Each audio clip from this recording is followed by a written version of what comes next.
صلوا على خير البشر من جاء بالدين الأغار من طابت الدنيا به وجماله فاق القمر.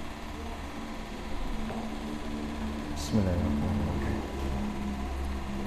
Assalamualaikum warahmatullahi wabarakatuh. Innal hamdalillah nahmaduhu wa nasta'inuhu wa nastaghfiruhu wa na'udzu billahi min shururi anfusina wa sayyiati a'malina. May yahdihillahu fala mudilla lahu wa may yudlilhu fala hadiyalah. Asyhadu an la ilaha illallah wahdahu la syarika lahu wa asyhadu anna Muhammadan abduhu wa rasuluh la nabiyya wa la rasula ba'dah. Asbahna mulkulillah alhamdulillah la syarika la ilaihi nusyur.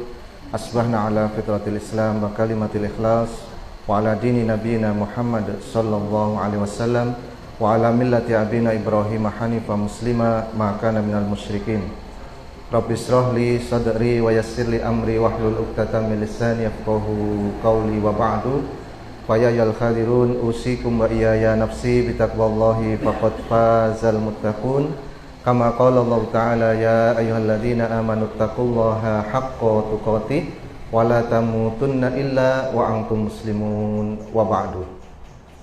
Alhamdulillah summa alhamdulillah, pada kesempatan pagi hari ini kita bersyukur kepada Allah karena telah mendapatkan kesempurnaan nikmat iman, nikmat Islam, diberi sehat, sempat dan mudah untuk bisa bertolabul ilmi lagi.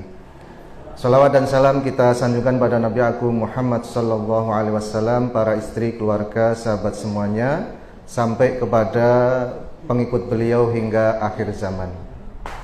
Saya ucapkan ya banyak terima kasih kepada pengurus BP3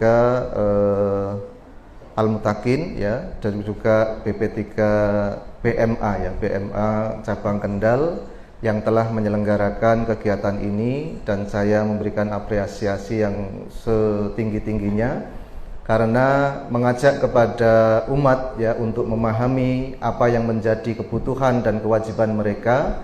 Itu adalah salah satu dari apa yang dilakukan oleh Nabi Sallallahu Alaihi Wasallam, dan itu adalah amanat ya dari Nabi Sallallahu Alaihi Wasallam kepada kita.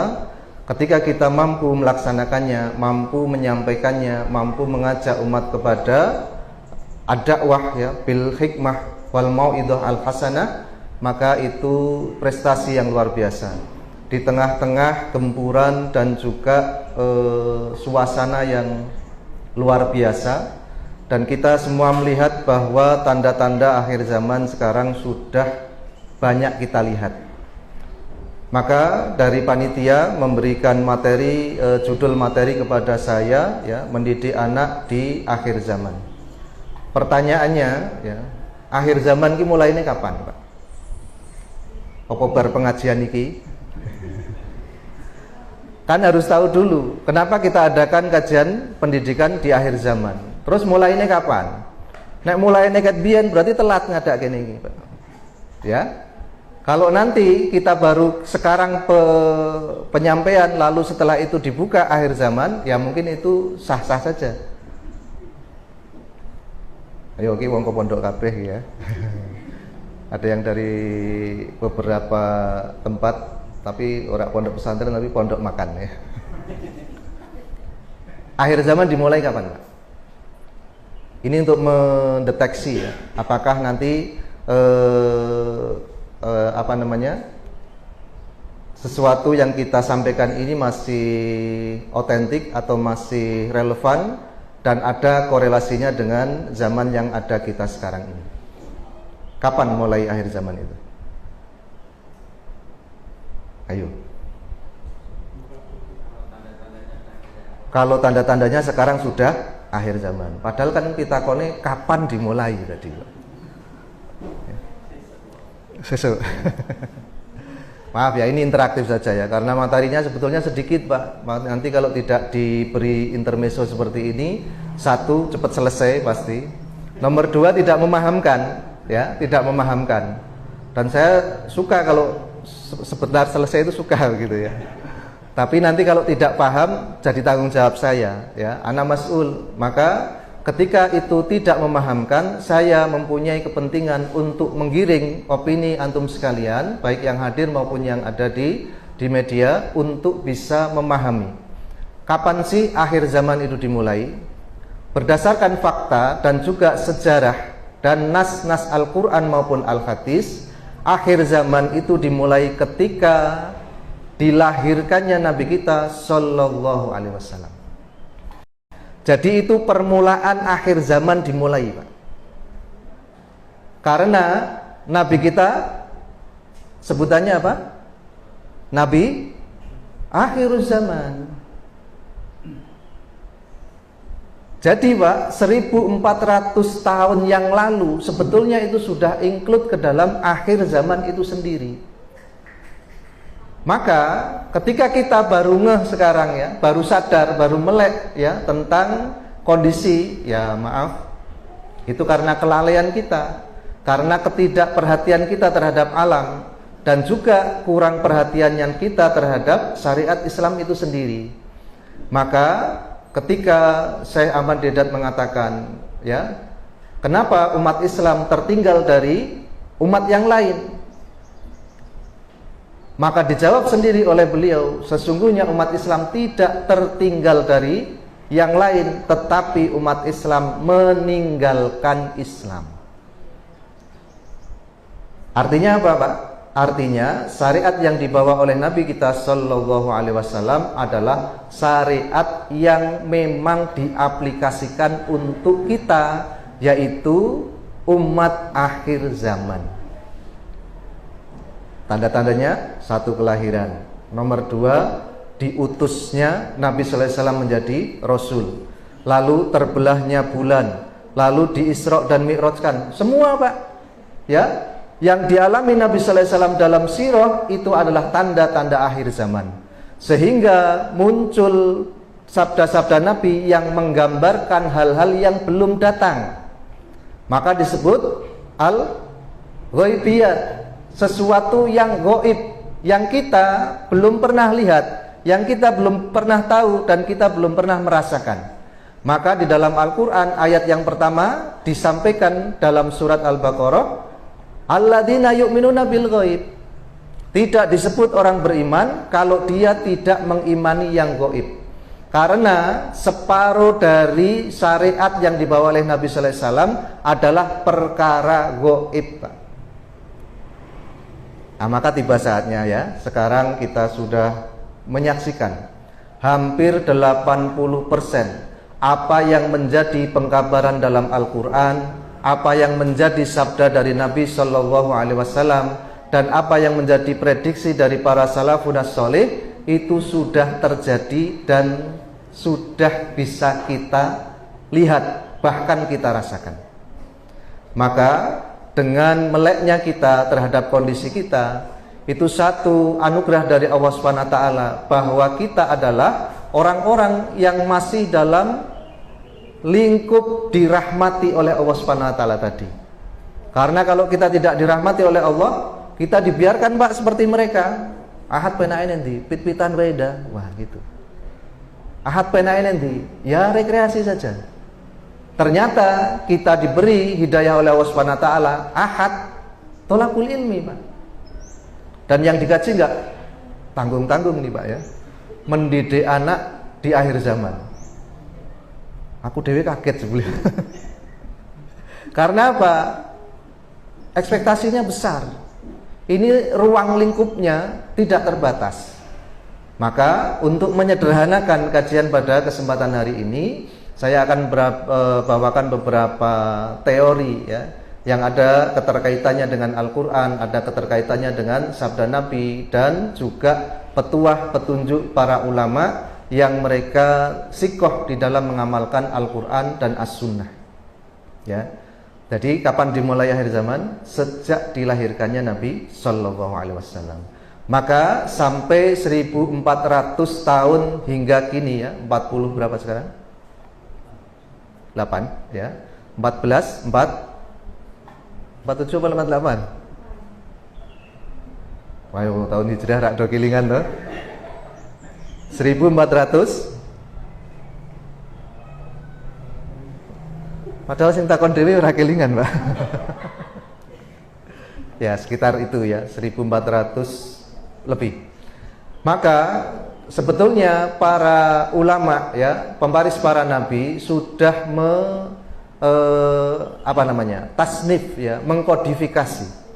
Sudah mengkodifikasi cara-cara untuk supaya kita bisa mengarahkan, mendidik ya, menjadikan anak-anak kita bisa bertahan di kondisi akhir zaman yang kita rasakan sekarang ini.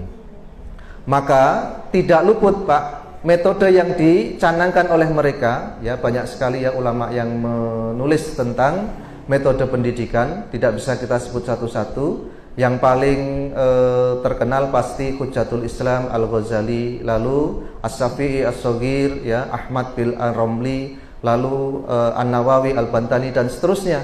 Banyak ulama-ulama yang berada di Jazirah maupun di Asia Tenggara, bahkan Asia Tengah, bahkan Indonesia, Pak, yang menuliskan tentang metodologi pendidikan kepada anak-anak. Maka kita ringkaskan dari mereka ya, semua yang telah disampaikan, yang paling urgen bagi anak untuk kita perhatikan sebetulnya hanya 4 saja. 1, dari mereka, apa yang mereka sukai, apa yang mereka minati dan mereka gemari. Yang kedua, dari kita.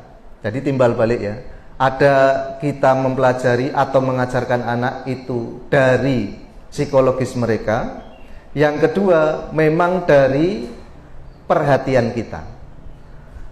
2 ditambah 2 berarti 4. Kira-kira apa saja ini, Pak, 4 ini? Saya kira antum sudah pernah mengikuti beberapa kajian parenting ya.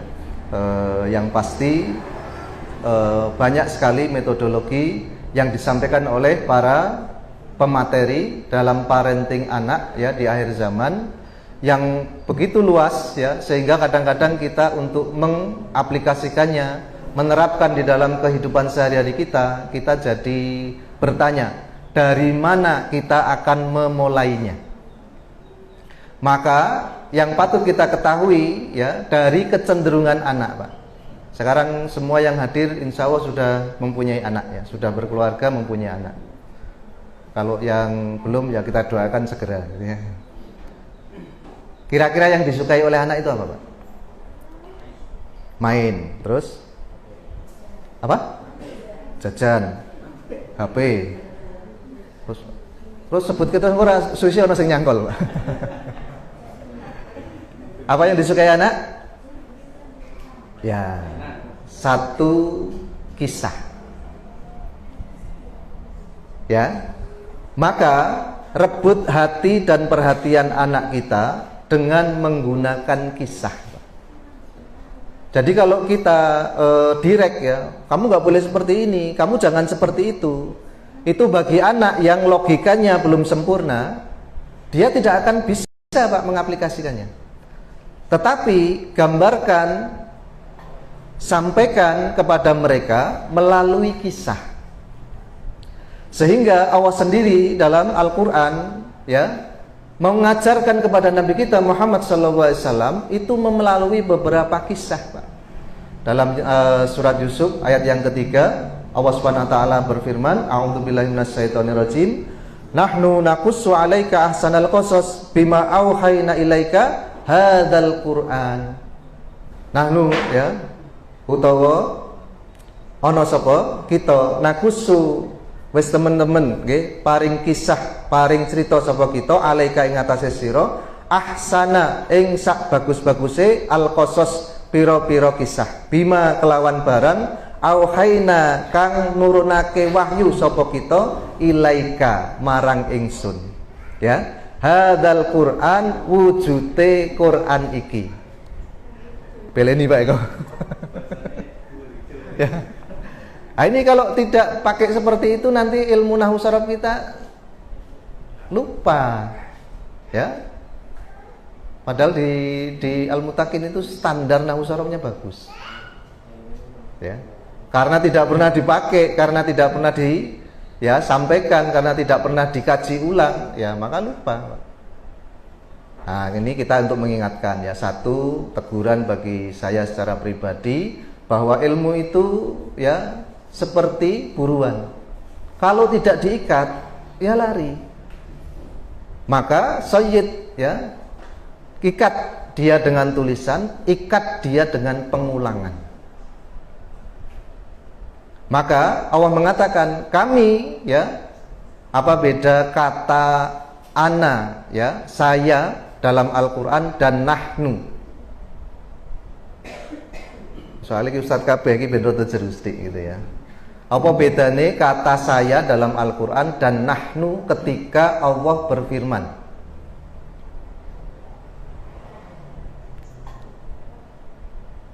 Bedanya, kalau Allah mengatakan saya, maka itu mutlak kembali kepada zat Allah.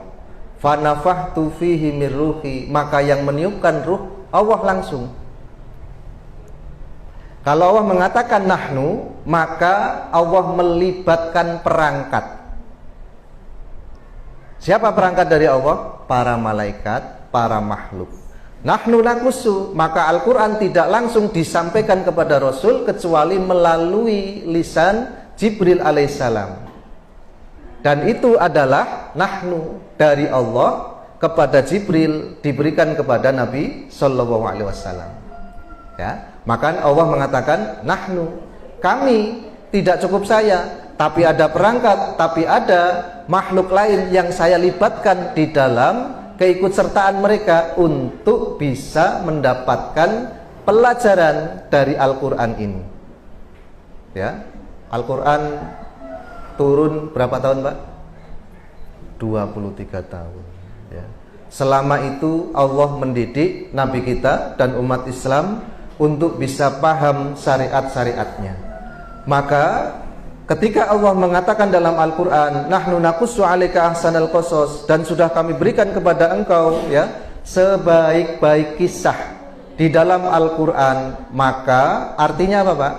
Kita harus sering memberikan kisah teladan kepada anak-anak kita. Di di sistem pendidikan luar negeri bahkan modern, berkisah itu adalah salah satu metode yang harus mereka gunakan, Pak. Bahkan di era sekarang ini orang-orang modern itu banyak membeli buku-buku referensi-referensi untuk apa? Untuk membacakannya kepada anak-anak mereka ketika akan menjelang tidur. Disebut apa, Pak? Kisah sebelum tidur.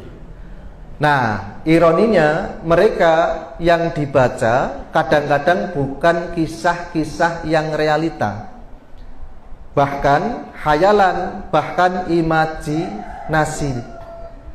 Sehingga anak-anak ya sekarang ya ketika disampaikan, jangan-jangan hayalan, jangan-jangan tidak betul, tidak pernah terjadi, maka kita sampaikan kepada mereka, anak-anak kita, kisah yang betul-betul ada dan terjadi. Kalau kita akan mengajarkan kejujuran, sampaikan kepada mereka kisah tentang Nabi Sallallahu Alaihi Wasallam dalam hal kejujuran.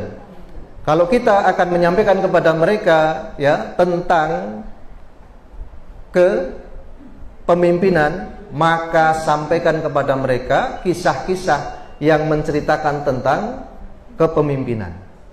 Itu akan membangun di dalam diri mereka ya sebuah angan-angan dan hafalan, ingatan yang kuat bahwa ada dahulu orang-orang yang dikasihi oleh Allah, orang-orang yang dianugerahi oleh Allah keberanian ya, kejujuran, lalu berbagai macam sifat baik yang mereka pegang teguh sampai dia pertahankan tidak hanya dengan raganya, bahkan dengan nyawanya. Maka satu informasi yang paling penting dan harus ya kita sampaikan kepada anak-anak kita di akhir zaman ini apa, Pak? Kalau tadi kisah ya, lalu dengan informasi kisah tadi, pelajaran yang paling utama yang harus kita sampaikan kepada anak-anak kita itu apa?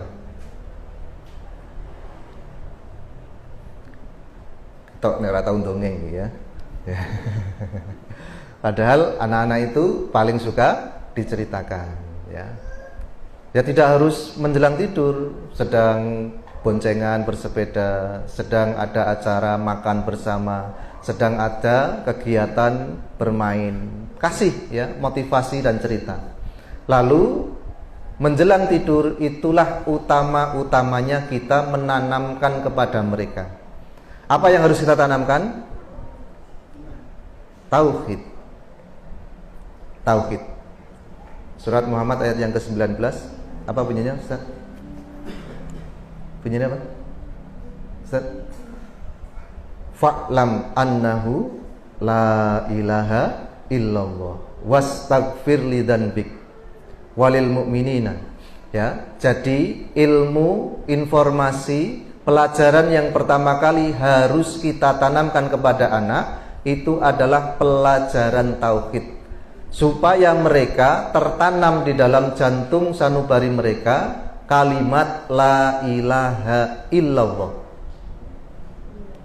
Orang-orang tua kita dulu, Bapak Ibu sekalian, ya, itu mereka dengan kebudayaan, bahkan dengan perilaku yang mereka lihat dari orang tuanya lagi, mbahnya lagi, menanamkan tauhid kepada kita dengan metode yang kita tidak sangka, ya. Bahkan sekarang kita mempunyai keimanan yang kuat kepada Allah.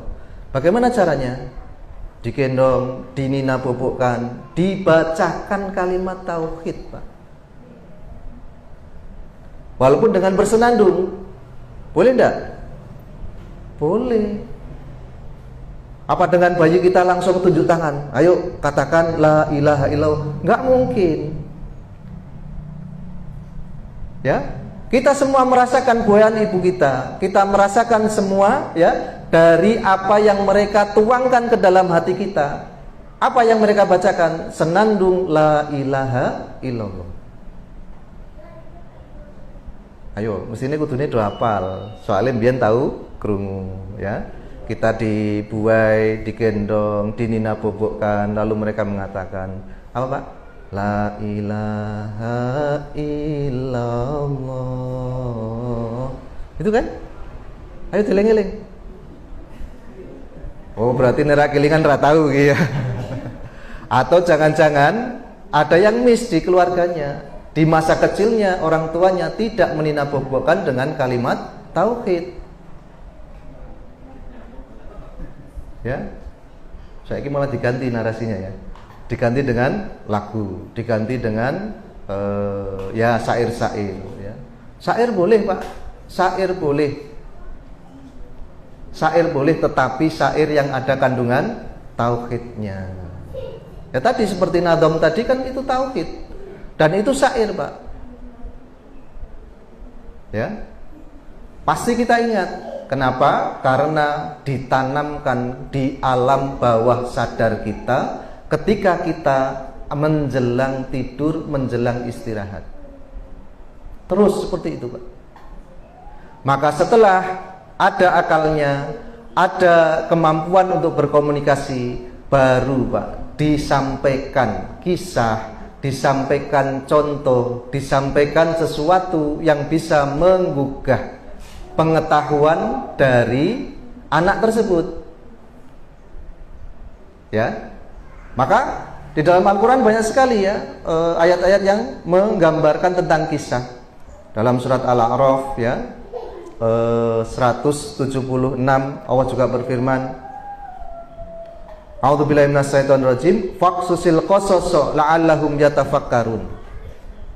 Apa kata Allah Subhanahu wa taala? Faqsusil, ya, ngaiyo sira ing man, ya, apa cerita kisah, al qasasa ing pira-pira kisah, la'allahum yen to menawa-menawa wong akeh kuwi mau yatafakkaruna padha mikir kabeh sapa wong akeh. Ceritakan dengan cerita itu, biar mereka yang mendengar itu mempunyai imajinasi untuk berpikir. Antum pasti pernah dengar cerita dari kisah Ibrahim alaihissalam ketika mendapatkan wahyu untuk menyembelih anaknya. Apa yang dilakukan oleh Ibrahim alaihissalam kepada anaknya? Ya, dipaksa, diikat, lalu disembelih? Tidak. Ya, diberikan kabar lalu dipaksakan untuk menuruti kemauan ayahnya? Tidak juga. Apa yang dilakukan? Nabi Ibrahim menyampaikan perihal mimpinya.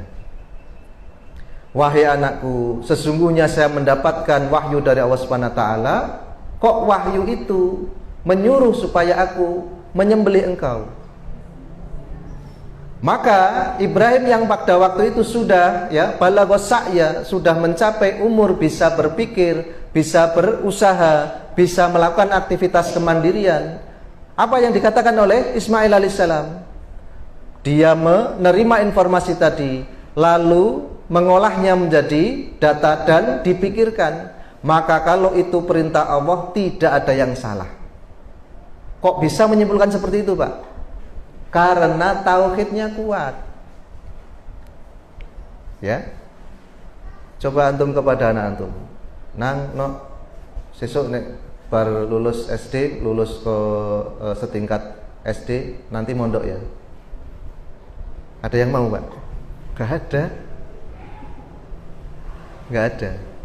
Karena tadi diberi stressing dan mereka belum bisa melogikakan mondok itu apa. Coba kalau diberi prolog, Pak. Nang, no, biyen bapak, abi, ayah, apapun nama sebutan kita ya, dulu pernah mondok di sana. Mondok itu seperti ini loh, ya. Kegiatannya seperti ini, seperti ini, seperti ini. Seneng, banyak teman. Nanti kalau tanggal muda ada yang bawa jajan, kita rebutan gitu kan. Ya. Ada ngenesnya juga. Ngenesnya disebutnya berapa? Ora usah ya.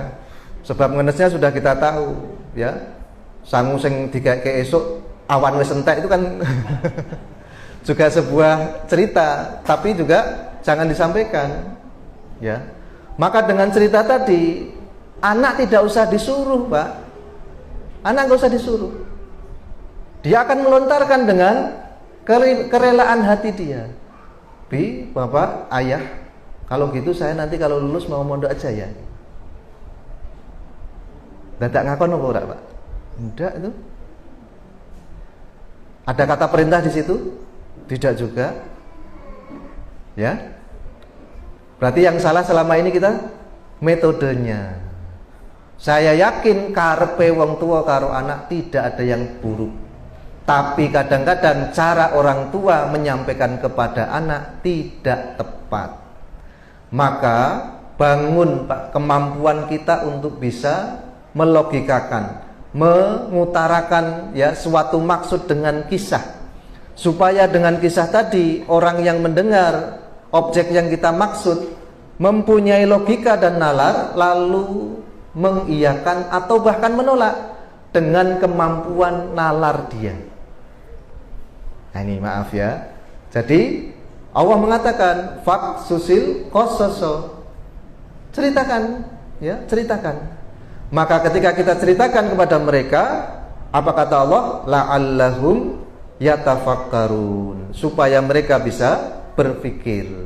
Nah, maka Pak Ismail kecil alaihissalam yang diberikan ya gambaran oleh ayahnya, yang sudah memasukkan kalimat tauhid ke dalam dada dan ruhnya, apa kata dia? Ya abatif alma tu'mar satajiduni insyaallah minas sobirin. Wahai abah, lakukan. Kalau itu yang diperintahkan Allah, tidak ada yang salah, tidak ada yang bisa menggugat. Maka dengan keputusanku ini, insya Allah aku akan bisa menjadi orang-orang yang sabar. Coba Pak, ya. Dari kisah ini aja kita sudah kena KO, ya, kena tamparan bahwa selama ini kita membangun hubungan yang kurang harmonis dengan anak karena hanya menginginkan apa yang kita maui dari anak. Kita nggak pernah tuh tanya, kamu maunya apa, sukanya apa, mau kemana, ya? Ayo, terus terang baik Pak, tak apa-apa, ya. Maka mulai sekarang bangun komunikasi, mulai dengan berkisah, akrab dengan anak, mulai berkisah Pak. Dulu ya saya mengerjakan sesuatu di sini, saya mengetahui sesuatu di sana, dan seterusnya. Maka anak-anak akan mulai berpikir dengan kegiatan yang telah orang tuanya lakukan dan itu membawa kemanfaatan. Maka juga Allah sampaikan di dalam surat Al-A'raf ayat yang ke-62, maka Allah mengatakan, inna hadza lahuwal qasasul haq wa ma min ilahin illallah wa innallaha lahuwal azizul hakim.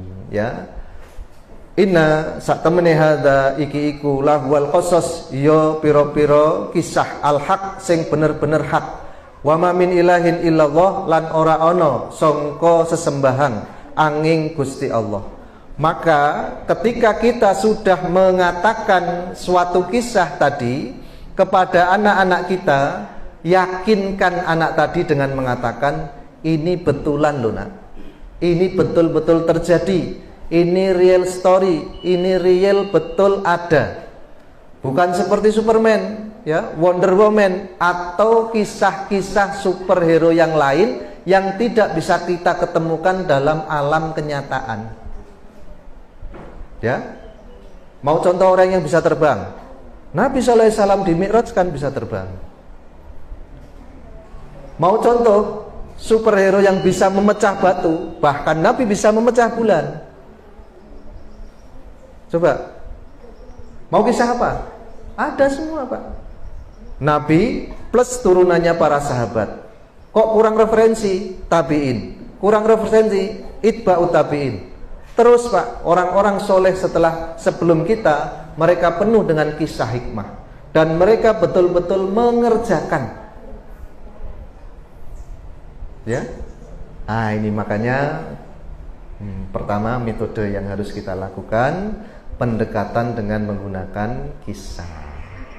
Kalau kita tidak bisa belajar, ya, belajar minimal jujur, Pak. Jujur itu begini, jujur itu mengatakan kepada anak kita tentang harapan kita, tapi jangan mulu-mulu, karena nanti keinginan dan harapan itu beda, Pak. Katakan ya, seperti wasiat Kiai Sabuddin Johri, ya, Pondok Darul Istiqomah Woro, Nganjuk, itu beliau kepada anak-anak sederhana. Nang no, ya, aku pengen sampean kabeh kuwi netepi salat 5 waktu.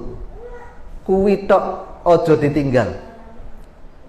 Kuwi tok aja ditinggal. Sampean meh dadi presiden monggo, meh dadi apa Pak? TNI monggo, meh dadi polisi monggo, meh dadi perawat kesehatan atau dokter atau yang lainnya, silahkan. Sing penting wasiatku nang no ojo ninggal sholat sing 5 waktu. Sudah itu Pak. Ketika itu dijaga, ternyata innas sholata tanha anil fahsya'i wal munkar. Selesai. Jangan tuntut yang lebih, tapi berikan poin, ya, poin utamanya. Berikan poin utamanya.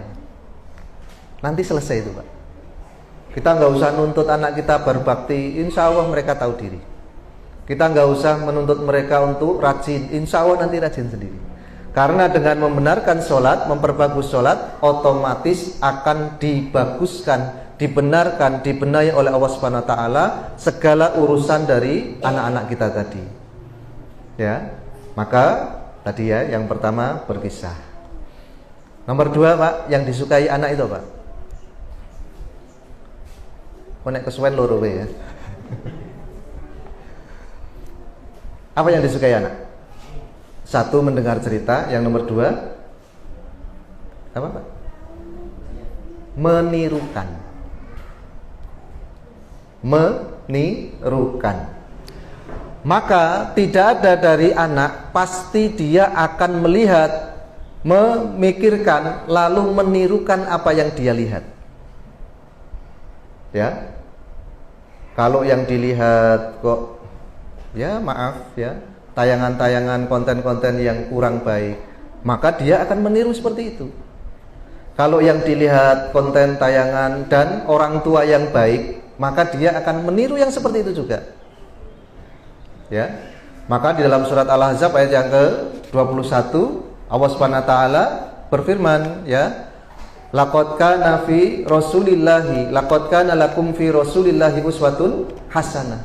Karena memang Allah bertujuan dengan mengutus Nabi kita sallallahu alaihi wasallam supaya ditiru, Pak. Karena kadang-kadang logika itu tidak cukup untuk memahami. Maka mata memandang lalu menirukan itu sudah cukup untuk menjadi sesuatu kegiatan yang positif. Dulu Nabi mengajarkan sholat tidak dirumuskan, Pak. Sholat itu adalah kegerakan yang dimulai dari takbiratul ihram lalu diakhiri dengan salam. Rukunnya ada 14, sunahnya ini, terus makruhnya itu. Apa seperti itu? Tidak. Nabi cukup mengatakan shollu kama ra'aitumuni usolli, dan para sahabat cukup melihat.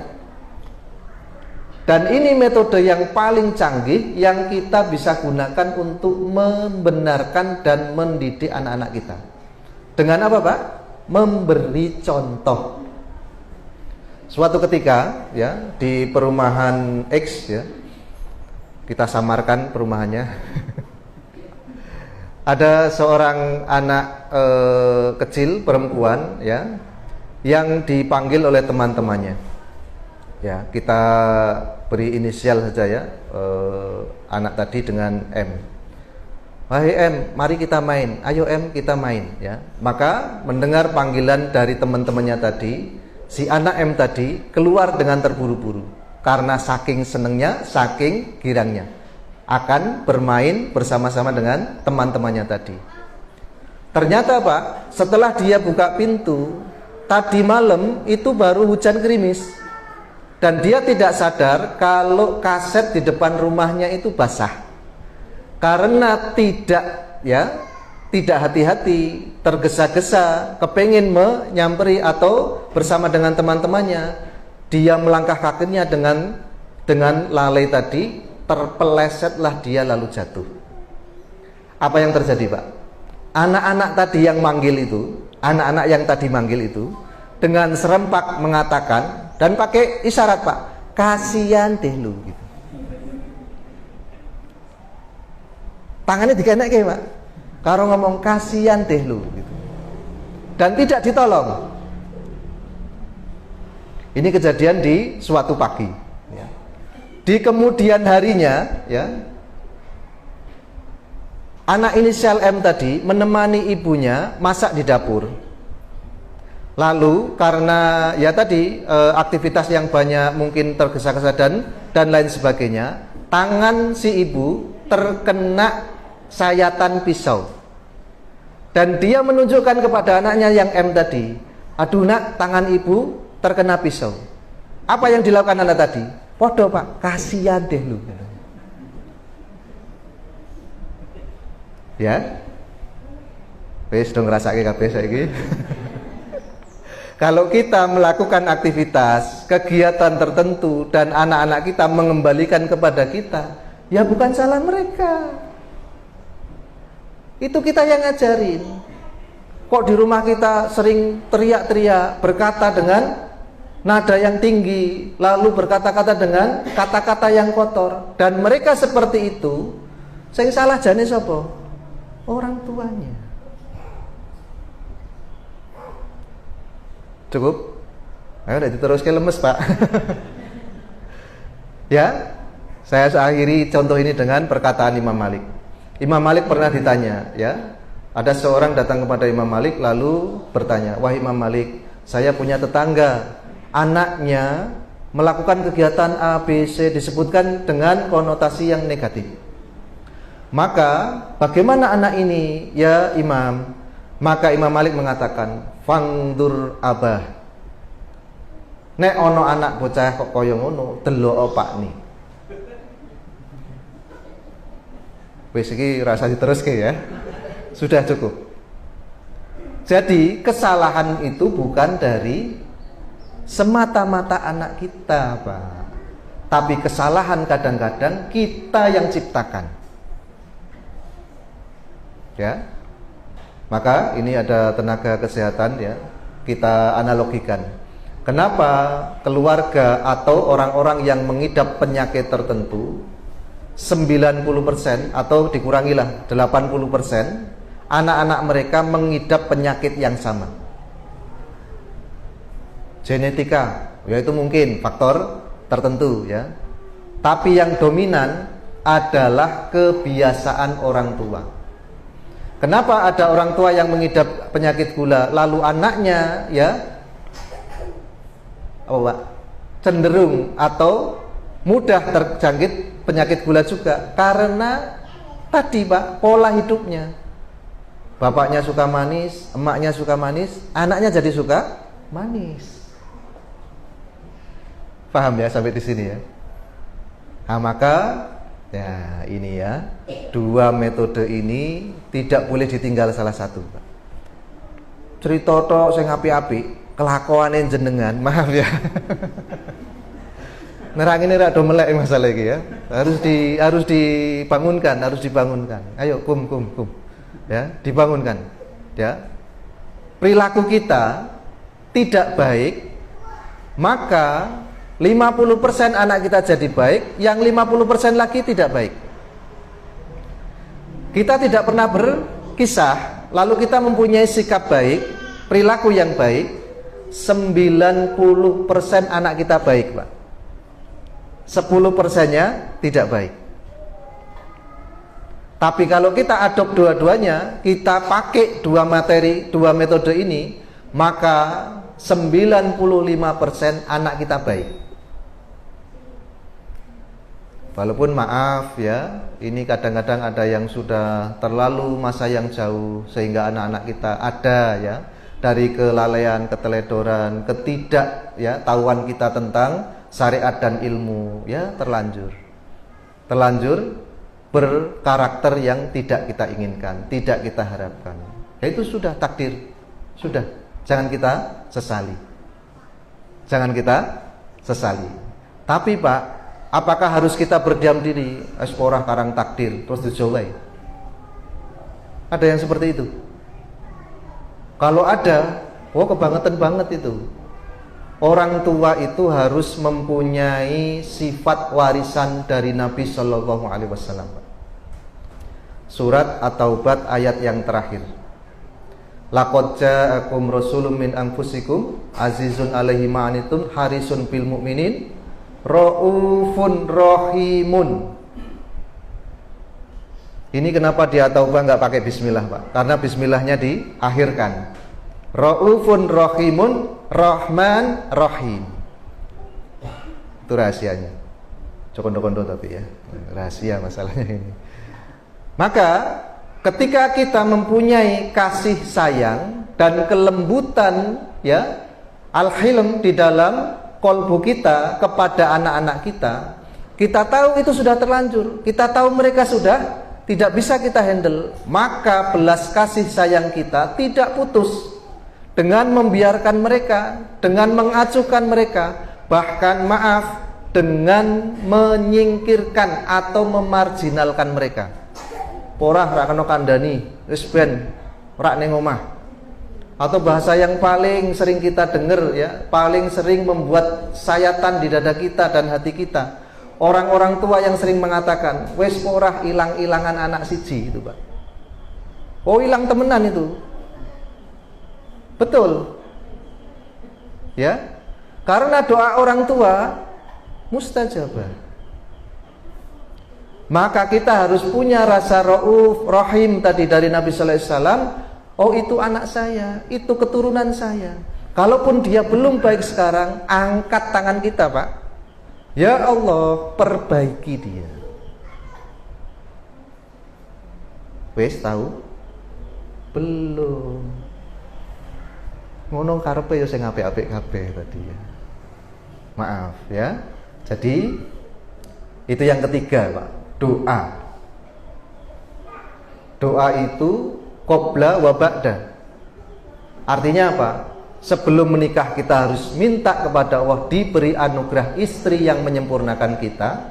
Setelah menikah dan mempunyai anugerah anak, kita harus berdoa supaya anak-anak kita jadi soleh dan solihah. Setelah nanti kita tidak di dunia lagi, kita berdoa supaya mereka mempunyai kesolehan yang bisa mengangkat derajat kita di hadapan Allah dan derajat kita di surga.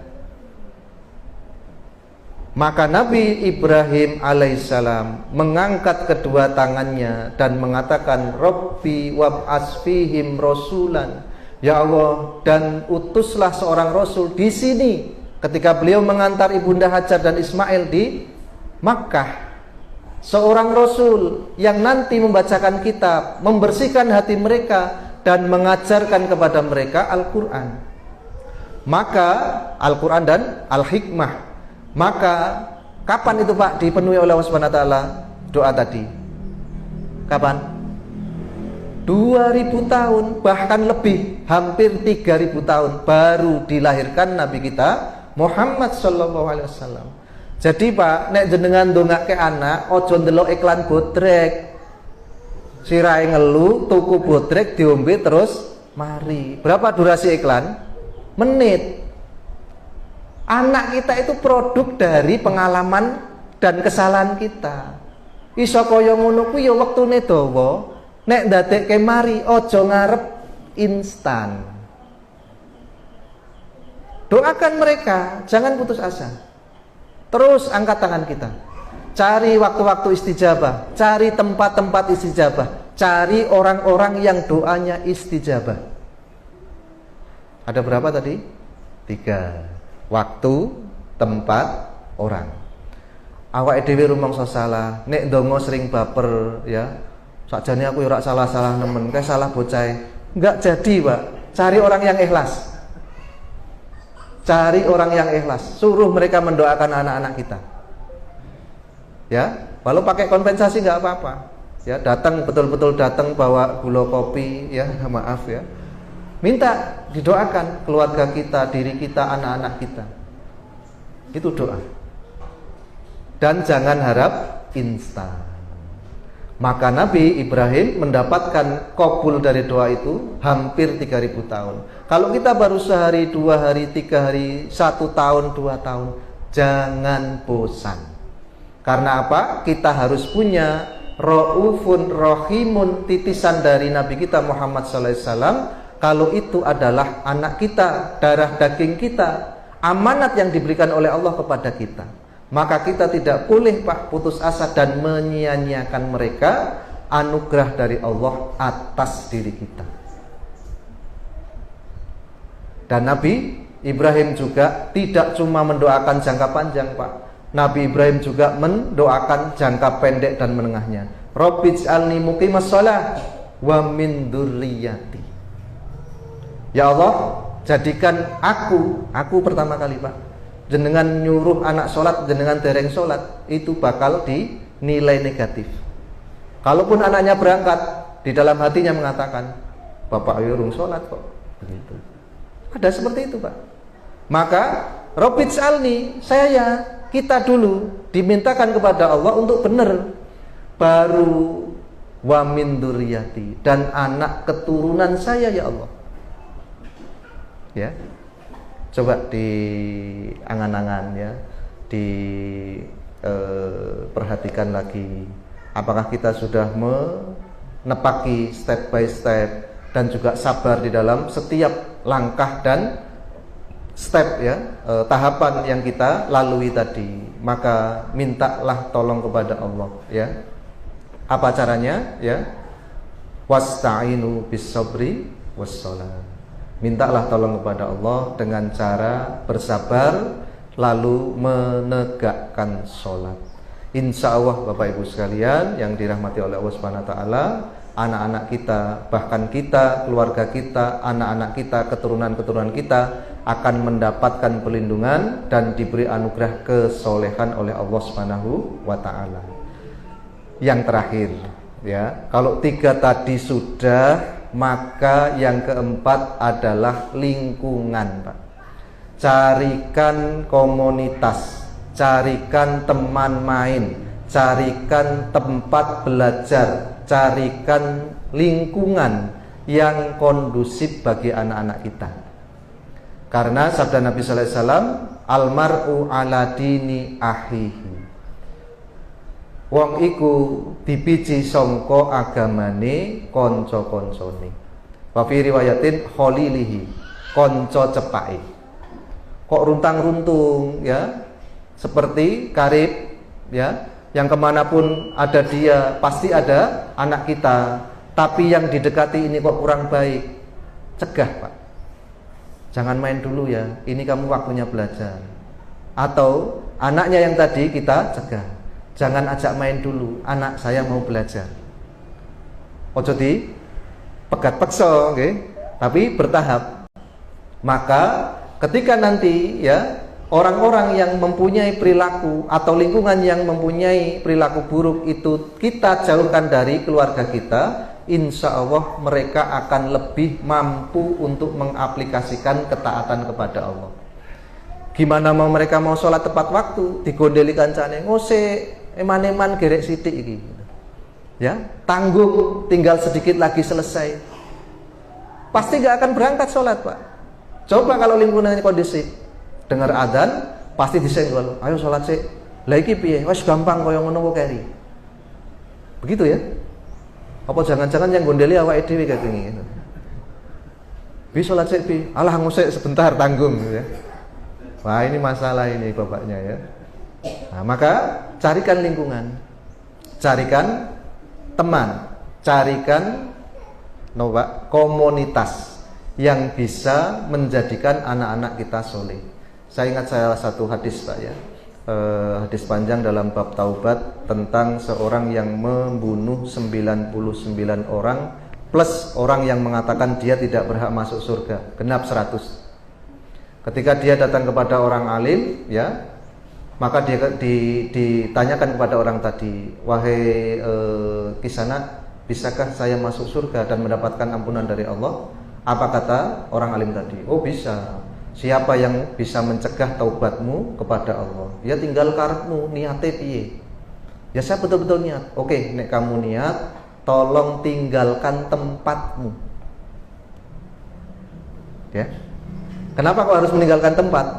Wes tobat kok balik ning omahe meneh, kancane jeh rusak, Pak. Kira-kira kuat tobatnya apa kuat rusake? Monggo dipikir. Maka disyaratkan oleh orang alim tadi, kalau kamu betul taubatnya, keluar dari kampung kamu. Cari perkampungan, komunitas yang solih. Cukup? Walhamdulillahirabbil alamin. Ada tanya jawab atau cukup Pak? Silakan kalau ada, kalau tidak ya berarti cukup ya.